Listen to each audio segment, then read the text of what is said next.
Assalamualaikum warahmatullahi wabarakatuh, Pak Anas. Waalaikumsalam warahmatullahi wabarakatuh. Sebelumnya Bapak, kami dari Guru Penggerak SMA 1 Engkel Angkatan 5 Kabupaten Tuban mohon waktunya untuk melakukan wawancara karena kami mendapatkan tugas dari Guru Penggerak, pendidikan Guru Penggerak untuk melakukan wawancara. Mohon Bapak, mohon waktu dan mohon diizinkan. Ya, monggo Pak. Bapak, di sini saya yang akan memulai pertanyaan pertama. Bapak, selama Bapak menjadi kepala sekolah, apakah pernah Bapak itu melakukan suatu proses pengambilan keputusan atau kejadian yang perlu dilakukan untuk perbaikan, untuk pengambilan keputusan seperti itu, Bapak? Proses suatu kejadian seperti itu. Setiap pimpinan itu mempunyai kebijaksanaan yang nantinya sampai pada keputusan.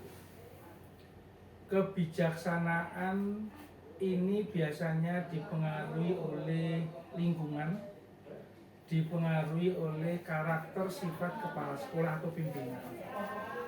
Kemudian kebijaksanaan itu harus sesuai dengan beberapa tahapan-tahapan yang ada supaya tidak salah di dalam menentukan kebijaksanaan. Untuk menentukan kebijaksanaan, maka seorang pemimpin harus mengerti masalahnya dulu. Setelah mengerti masalah, kemudian kepala sekolah harus tahu siapa yang ada di dalam permasalahan itu. Jadi setelah kepala sekolah mengerti permasalahan, kemudian memodifikasi permasalahan, kemudian mengetahui siapa saja yang bermasalah, kemudian masalah itu diamati. Apakah masalah ini masuk ranah hukum atau tidak masuk ranah hukum. Pengertian ranah hukum di dalam lingkup pendidikan itu ada hukum yang mengacu pada tatanan negara. Misalnya kriminal, misalnya narkoba, ini ada hukum negara. Tetapi di sekolah juga mempunyai hukum, yaitu yang masuk di dalam tata tertib sekolah, yang bisa melibatkan guru, bisa melibatkan siswa. Contoh, sesuai dengan Permendikbudristek nomor 94 tahun 2021 berkenaan dengan disiplin PNS, gitu kan? Nah, kalau siswa disiplinnya bagaimana? Sesuai dengan tata tertib sekolah yang sudah disosialisasikan kepada orang tua dan siswa. Nah, setelah dasar hukum diketahui bahwa ada pelanggaran atau tidak ada pelanggaran, maka barulah kepala sekolah menentukan kebijaksanaannya. Tetapi saya tetap menggunakan dasar bahwa guru itu adalah pembimbing, pendidik, pembina, dan orang tua bagi peserta didik. Kita ini bukan polisi, kita ini bukan jaksa yang menuntut salah dan benar. Tetapi karena kita ini pendidik, kita ini orang tua, maka tujuan kita adalah mengarahkan mana yang salah menjadi baik, memberikan pembinaan supaya anak didik kita tidak salah di dalam bertindak, bersikap, dan berucap. Kemudian setelah kita menentukan kebijaksanaan itu yang berlandaskan bahwa kita adalah orang tua dan pendidik, maka setelah kebijaksanaan itu ada, ingat kita harus ada refleksi. Refleksi ini tujuannya adalah untuk ke depan bahwa kebijaksanaan ini apakah masih bisa berlaku apa tidak dengan kasus yang sama. Karena sasaran yang kita hadapi berbeda. Walaupun kasusnya sama, tapi sasarannya berbeda. Itu akan menjadikan perbedaan di dalam mengambil kebijaksanaan. Seringkali seorang pimpinan itu untuk menentukan keputusan itu, satu yang sering bertentangan itu aturan hukum berlawanan dengan kasih sayang. Aturan hukum berlawanan dengan kasih sayang. Contoh, di sekolah kita pernah ada anak yang melakukan tindakan penganiayaan kepada temannya. Kita punya hukum tata tertib, tetapi kita lebih mengedepankan kasih sayang. Tetapi kita lebih mengedepankan masa depan anak. Jangan sampai kita membunuh karakter anak. Jangan sampai kita membunuh masa depan anak. Karena kita tidak tahu masa depan anak setelah lulus itu bagaimana. Bisa jadi anak yang saat di SMA itu kurang baik, ternyata setelah lulus SMA lebih berhasil. Tidak sedikit anak yang di SMA atau di sekolah itu nakal, begitu lulus ternyata dengan gurunya lebih sopan daripada yang pada saat di sekolahan baik. Nah, ini kenyataan real di masyarakat yang seringkali bertentangan. Maka saya berpesan kepada seluruh tim tata tertib, tim kesiswaan, mari kita mengedepankan kasih sayang dibanding mengedepankan hukum. Itu. Bapak, berarti tadi kan kita ada kasus penganiayaan anak nih Bapak. Nah, kita terus selama ini bagaimana cara Bapak mengidentifikasi kasus-kasus yang merupakan dilema etika atau bujukan moral tadi Bapak? Oke. Dilema etika itu adalah situasi atau kasus, satu kasus yang dihadapi oleh beberapa kelompok di mana masing-masing punya kebenaran. Itu kan dilema etika. Jadi kasus satu, tapi sudut pandang dua kelompok ini sama-sama benar. Nah, kemudian yang kedua itu bujukan moral. Kalau bujukan moral itu mudah karena situasi di mana satu kasus, satu dinyatakan salah, satu dinyatakan benar. Maka itu penyelesaiannya lebih mudah. Tetapi bagaimana menghadapi dilema etika yang satu kasus karena sudut pandangnya sama dan kedua-duanya dinilai sama benarnya. Maka untuk menghadapi dilema kasus ini, kembali lagi kepala sekolah harus mampu mengidentifikasi masalahnya. Yang kedua, kepala sekolah harus mengerti siapa yang terlibat di dalam permasalahan itu. Kemudian permasalahan itu apakah ranah hukum atau tidak. Kalau ranah hukum ya kita selesaikan dengan cara hukum. Hukum tadi di sekolah itu mengacu pada hukum negara dan hukum sekolah tata tertib. Kalau ranah tidak ranah hukum, ini banyak melalui sopan santun. Ini tidak sesuai dengan sopan santun berarti salah. Ini tidak sesuai dengan etika berarti itu salah. Maka masih ada di dalam ranah non hukum ini yang kita harus melalui pendekatan etika dan kasih sayang tadi. Kemudian pihak-pihak yang bermasalah di dalam dilema etika ini kita undang. Setelah teridentifikasi masalahnya, tahu siapa yang bermasalah di situ, kepala sekolah atau pimpinan tahu ini masuk ranah hukum negara atau tidak. Kemudian kita ajak rundingan bersama. Bisa jadi sama-sama benar itu bisa berselisih karena miskomunikasi.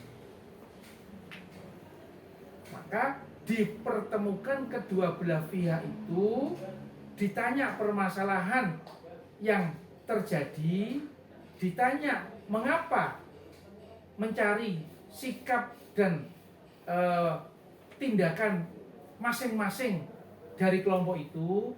Disitulah kita memberi masukan, saran, pendapat. Bisa jadi disinilah letak miskomunikasi. Kalau ditemukan, maka kedua belah pihak kan bisa menyampaikan argumennya. Disitulah maka satu dengan yang lain baru mengerti, oh permasalahannya seperti itu, oh inginnya seperti itu. Biasanya kalau sudah dipertemukan ini sudah damai. Seperti yang kemarin yang tadi saya sampaikan, ada anak kita yang mengalami penganiayaan, orang tuanya kita undang bersama, anaknya kita datangkan bersama, kita tanya permasalahan dan alasannya, kita beri masukan, pembinaan, bimbingan bersama, akhirnya semuanya bisa saling menerima dan memaafkan. Kalau selama ini bagaimana cara Bapak menjalankan pengambilan keputusan di sekolah, terutama untuk kasus yang dimana dua kasus itu sama-sama benarnya atau sama-sama mengandung nilai kebajikan? Tadi sudah saya sampaikan, setelah mengidentifikasi masalah, kemudian mengetahui siapa yang bermasalah, kemudian masalahnya itu ranah hukum atau non hukum, kemudian kita kumpulkan, kita ajak ngomong bersama dari hati ke hati, permasalahannya apa, argumen masing-masing apa. Insya Allah dari situlah kita bisa mempertemukan dua argumen ini menjadi sesuatu kekuatan bersama. Tuh. Ya, ini giliran saya yang tanya Pak ini Pak. Gih, monggo Pak Husein. Pertanyaannya itu di panduan itu langkah-langkah penyelesaian masalah, tapi sebelum dijawab saya mencoba menyimpulkan tadi Pak langkah-langkah masalah yang sudah dijelaskan tadi. Yang pertama melihat atau mengidentifikasi masalahnya dulu Pak ya. Terus setelah itu melihat objek, apa guru, apa atau murid atau siapa yang terlibat. Setelah itu melihat ranahnya hukum atau tidak hukum. Hukum sendiri ada dua, hukum negara dan hukum sekolah. Kalau hukum negara ya pihak yang berwajib, kalau hukum sekolah diatasi melalui tata tertib sekolah. Sedangkan kalau bukan masalah hukum, misalnya seperti sopan santun atau etika tadi, Bapak Ibu guru langsung atau kepala sekolahnya langsung menasihati seperti itu ya Pak ini. Setelah itu langkah-langkahnya pihak yang terlibat diundang untuk diskusi di rundingan tadi. Ketika proses diskusi rundingan tadi, kepala sekolah bisa memberi masukan atau saran seperti itu Pak yang saya rangkum. Iya, iya. Memberi masukan, pembinaan untuk kebaikan bersama. Benar, ya. Dari saya pertanyaannya bagian itu saja Pak. Cukup ya Pak? Cukup, jelas. Jelas? Ada lagi? Mungkin kalau belum jelas? Yang dari saya Pak, Ya.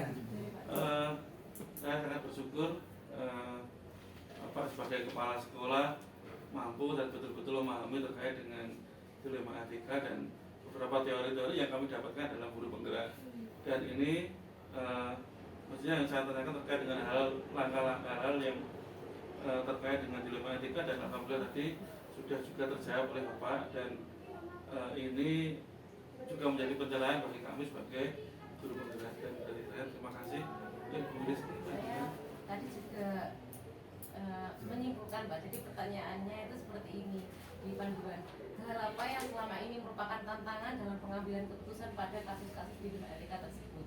Jadi saya merangkum, jadi ada kasih sayang, kemudian antara aturan hukum dan kasih sayang itu yang membuat kebimbangan antara kita memilih tata tertib dengan si anak ini untuk mendisiplinkan, tapi kita juga merasa iba karena kasih sayang untuk masa depannya. Itu Bapak yang saya rangkum, jadi saya sudah sangat jelas tentang jawaban dari pertanyaan ini. Ya. Bapak Ibu yang saya hormati, kita ini sebagai seorang pendidik, kita ini sebagai orang tua di sekolah bagi anak-anak kita. Saya ulangi lagi, kita bukan polisi, kita bukan jaksa, kita bukan bertugas menuntut dan menghukum, tapi tugas kita adalah membina, mendidik anak-anak kita dari sesuatu yang tidak bisa menjadi bisa, dari sesuatu yang kurang baik menjadi baik, dari sesuatu yang kurang dewasa menjadi lebih dewasa. Itu tugas pokok kita. Maka kedepankan rasa kasih sayang kepada anak didik kita.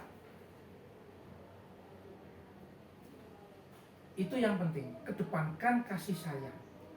Kemudian jangan sampai menghadapi siswa itu ukuran dan tolok ukurnya itu kita. Seringkali Bapak Ibu guru itu menilai anak didik itu tolok ukurnya diri sendiri. Ada anak yang sedikit salah, marahnya besar sekali. Karena apa? Saya tidak seperti itu. Tapi pada saat guru jadi murid, tidak menutup kemungkinan sama dengan murid kita. Gitu loh. Kita selalu ngolong-ngolong murid kita. Kamu kok begini saja, kok tidak bisa? Kok begini saja tidak mengerjakan? Tidak menutup kemungkinan saat kita SMA sama gitu loh. Kita bisa seperti ini karena kita sudah mempunyai pengalaman lebih dulu daripada anak itu. Kita sudah terbentuk dulu daripada anak itu. Nah, pengalamannya baik pada diri kita, ayo kita tularkan kepada anak didik kita. Gitu loh. Makanya saya mengatakan jangan jadi seorang polisi di ranah pendidikan.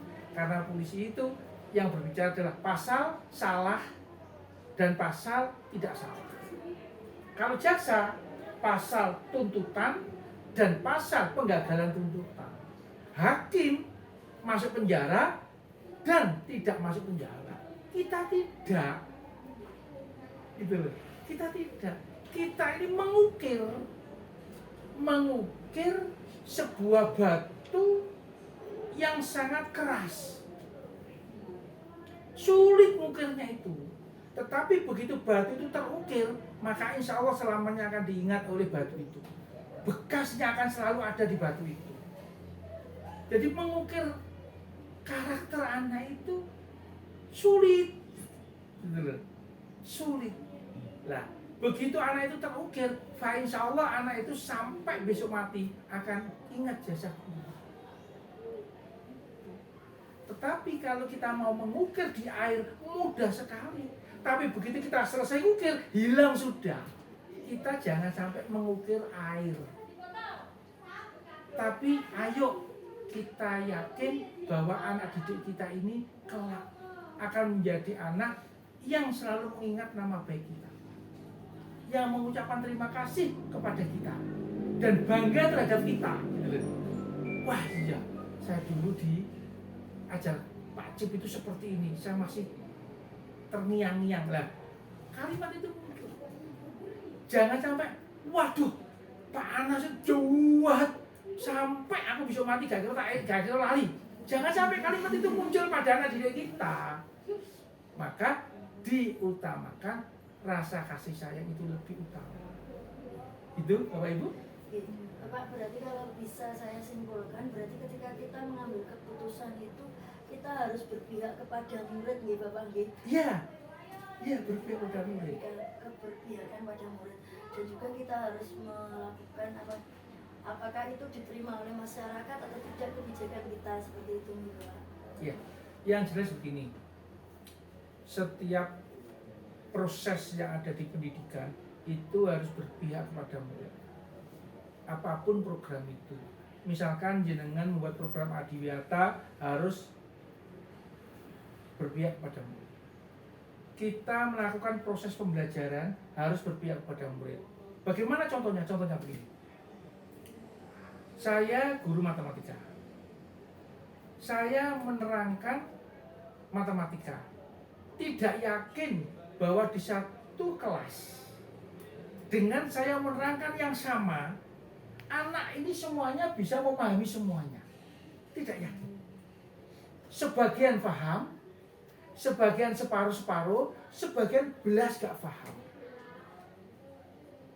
Secara logika, maka kita akan mengutamakan yang jumlahnya paling banyak secara demokrasi.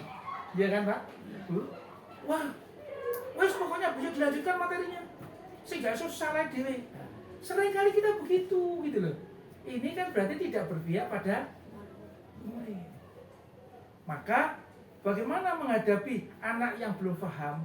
Ada remedi, ada pengayaan. Nah, itu berpihak pada murid.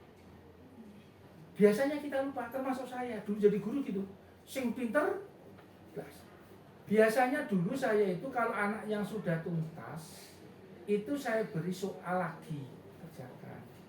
Anak yang tidak tuntas, itu pasti saya beri pembelajaran. Khususnya saya itu lebih dekat kepada anak yang tidak bisa. Saya itu dulu mengajar itu lebih dekat daripada anak yang tidak bisa daripada anak yang pintar. Karena anak yang pintar kita terangkan sekali, 2 kali paham.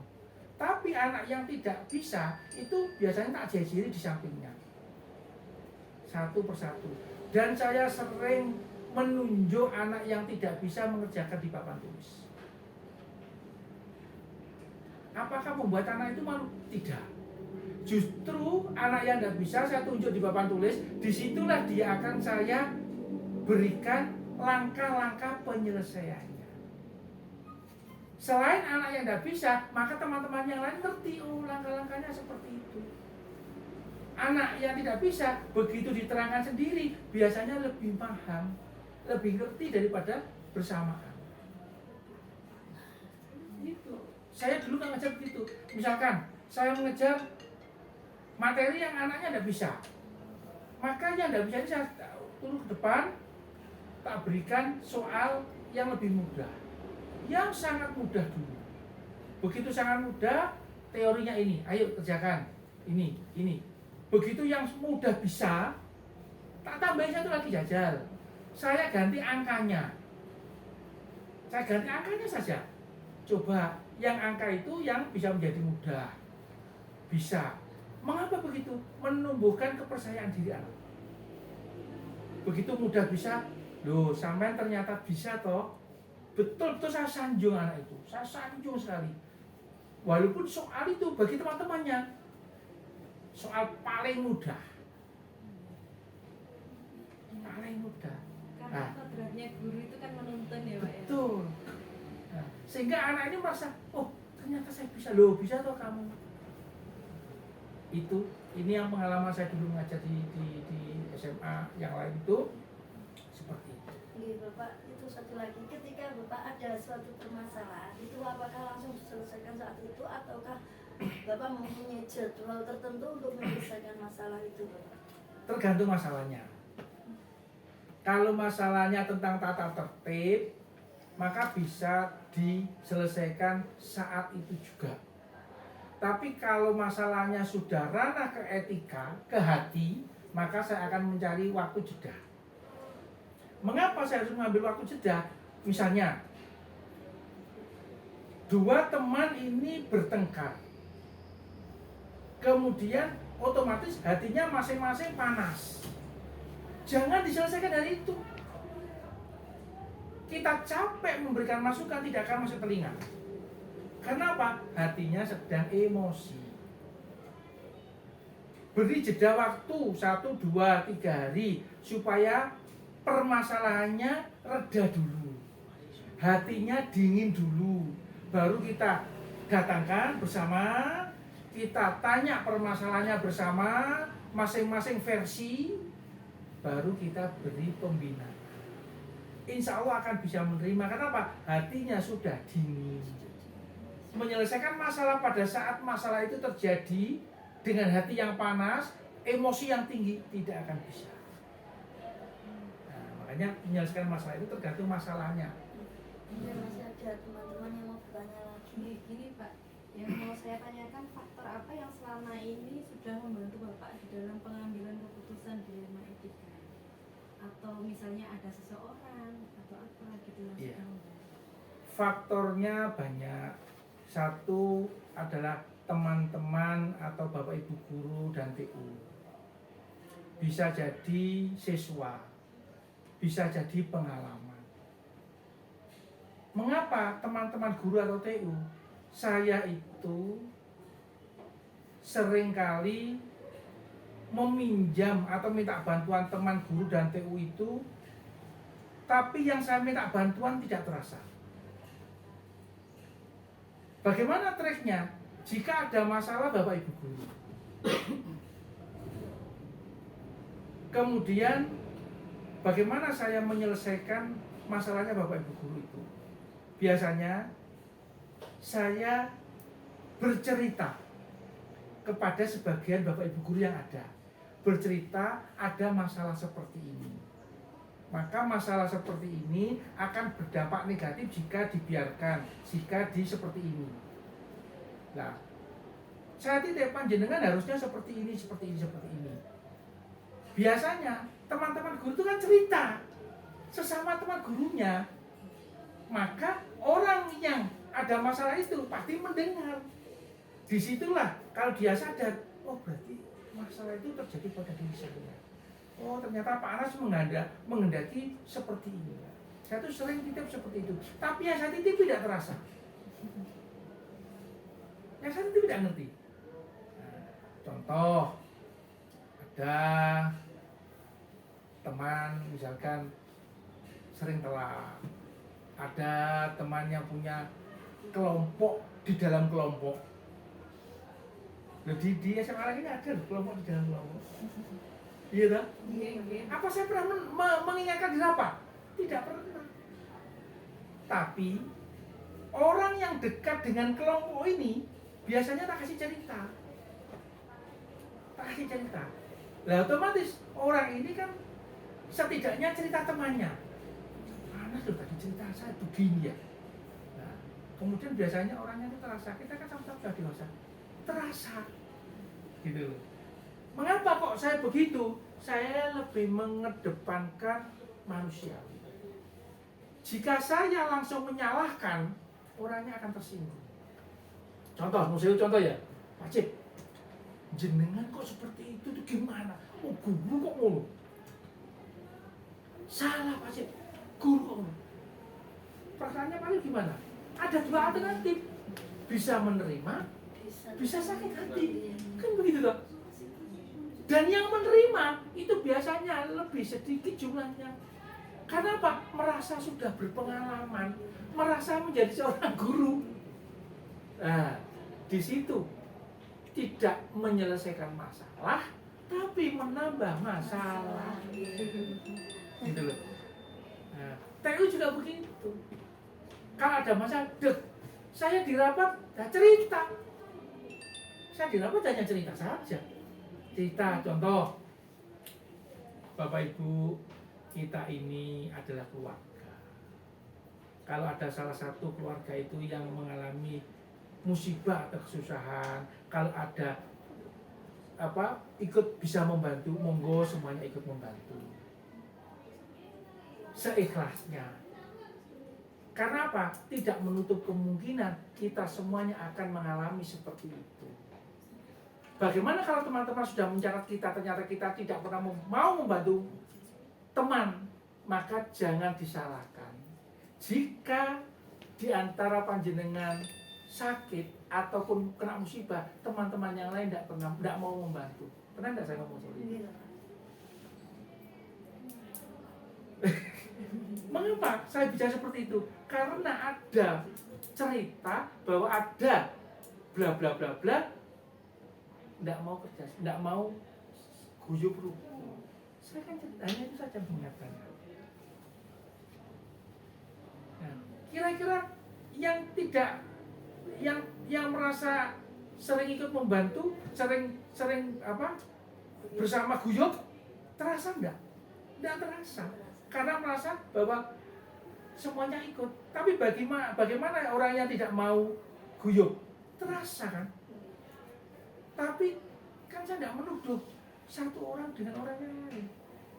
Maka orang itu tidak akan sakit hati dengan saya. Oh, saya berbicara secara umum.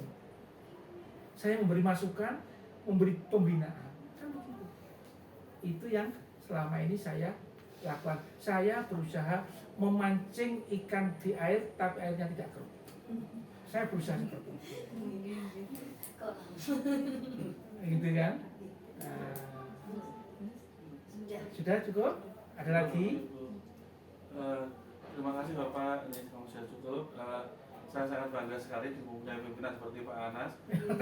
saya juga Bapak. Tadi mulai prinsip pendidikan tadi disampaikan terkait berpihak pada murid, kemudian memahami kodrat alam, kodrat zaman, sangat memahami. Kemudian termasuk tadi Pak Anas menjelaskan terkait dengan proses pembelajaran berdiferensiasi Iya. dengan mengandung KSE. KSE, Ini sangat memahami sekali dan ini yang kami butuhkan Bapak di guru penggerak itu dan yang diajarkan itu. Dan ini tadi juga termasuk yang saat ini kita butuhkan tadi terkait dengan pengambilan keputusan. Ini juga sudah dijelaskan betul bagaimana cara teori-teorinya, kemudian juga bagaimana penerapannya. Ini berdasarkan kami semuanya memahami itu dan semoga ketika kami semuanya nanti juga menjadi pemimpin baik dalam diri sendiri maupun dalam suatu lembaga, kami mampu menerapkan teori-teori itu seperti yang Bapak laksanakan dan Bapak terapkan tadi. Amin. Dan kami Dan Pak Anas sebagai figur. betul-betul memahami teori dan penerapannya. Ini yang kami akan jadikan contoh ketika kami menjadi pemimpin baik dalam diri sendiri maupun dalam lembaga atau kelompok. Saya bersama guru penggerak angkatan 5 SMA Negeri 1 Lenga Bapak mengucapkan terima kasih banyak atas waktu dan keilmuan yang diberikan kepada kami, termasuk teladan yang diberikan kepada kami. Sekian dari kami. Selamat pagi. Assalamualaikum warahmatullahi wabarakatuh. Waalaikumsalam warahmatullahi